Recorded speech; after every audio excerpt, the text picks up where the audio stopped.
3 questions to ask before you give up on that education. Important topic, and I think we can all relate. Roll it.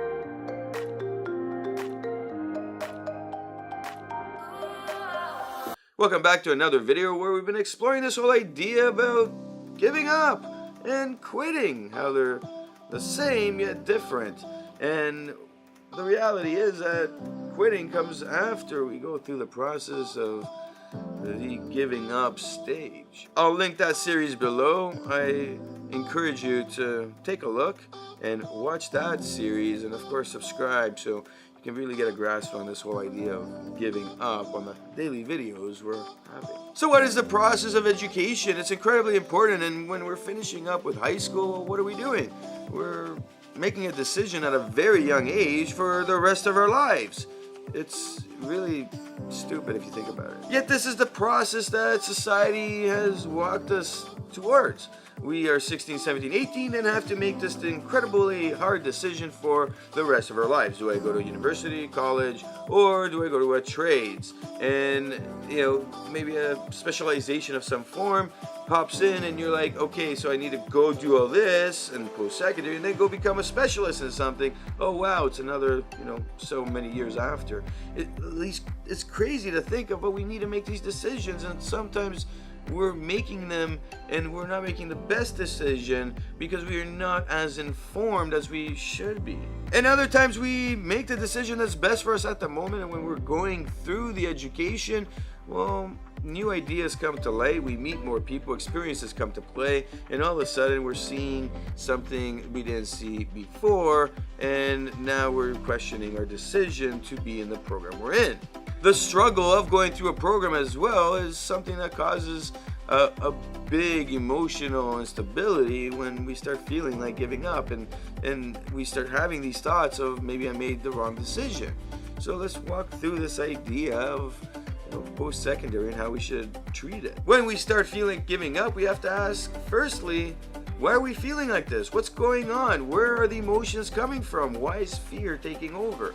Is it something that we just had an incident with, or is a series of incidents that are happening?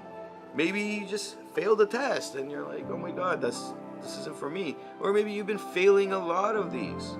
Or maybe, just maybe, you're just not feeling this program anymore and you're going, I don't want to do this anymore. I went through something similar and I can relate, and I wish I had somebody telling me all this when I went through school.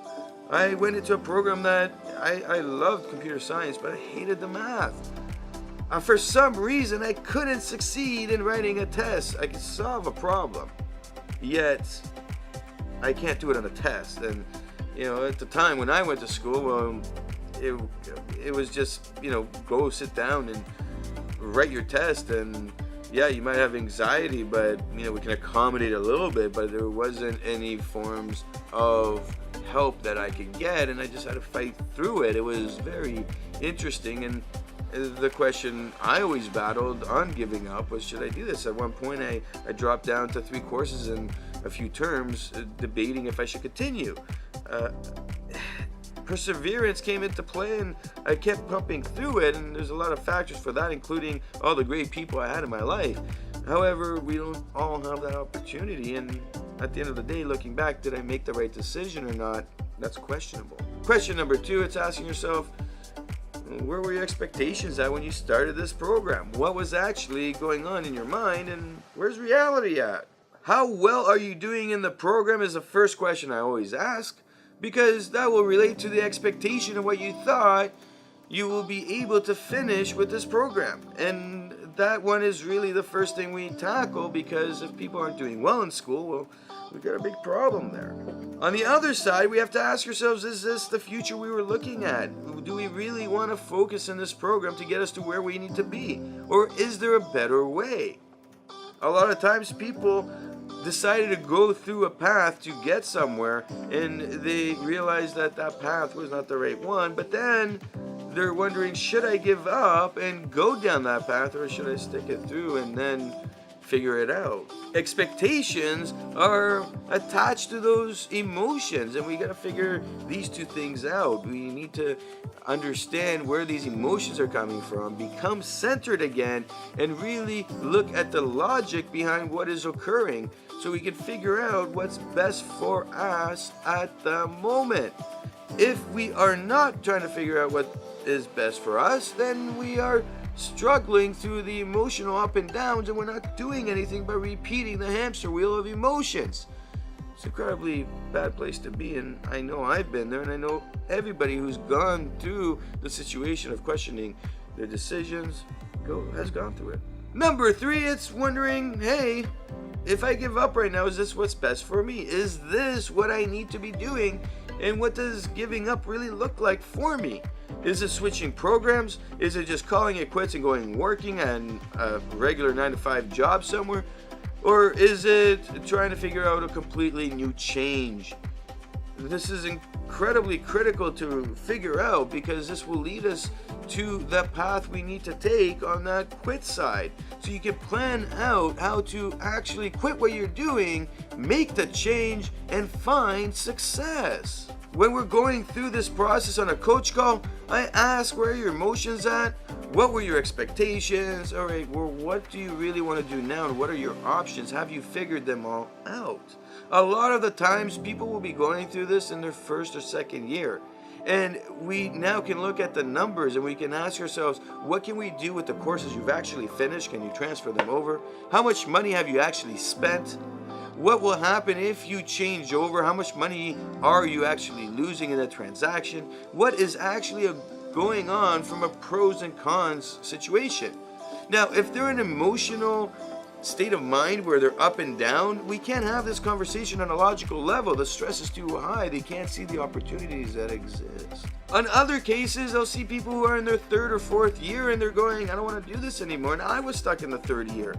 And my 3rd year, I was like, you know what? I did horrible in first. I battled through second, and then my 3rd year, I was like, is this really what I want? And I know a lot of people went through this in their 3rd year. Now, in 3rd year, I had a choice to just do a general degree and get out, or go through another year and get through my degree. But I ended up dropping a lot of courses and just really going out and working and going to school and starting my businesses and focusing on all that stuff. And I extended the schooling a couple years.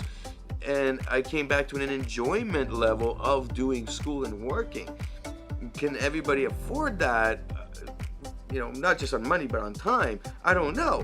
However, we need to figure out what's best for us, and we got to look at that and say to ourselves, well, if I'm in 3rd year, I'm in 4th year, why would I give up right now on a financial level?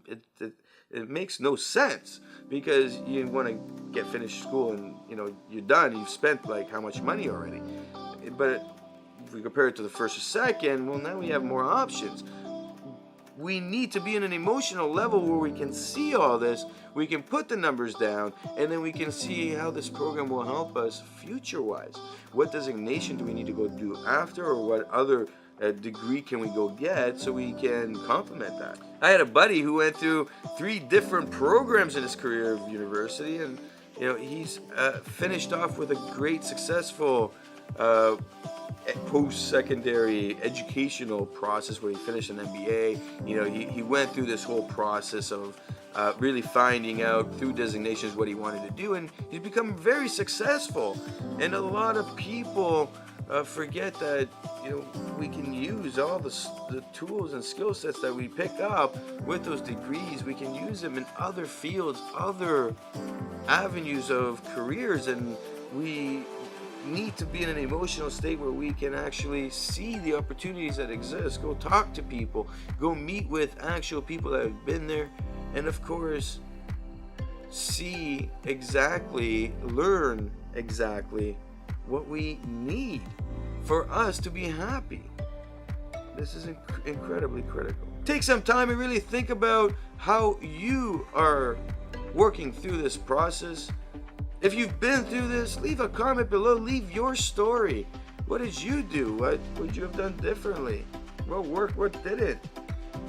Because who knows, somebody might be reading that story and they might relate, and you might help change.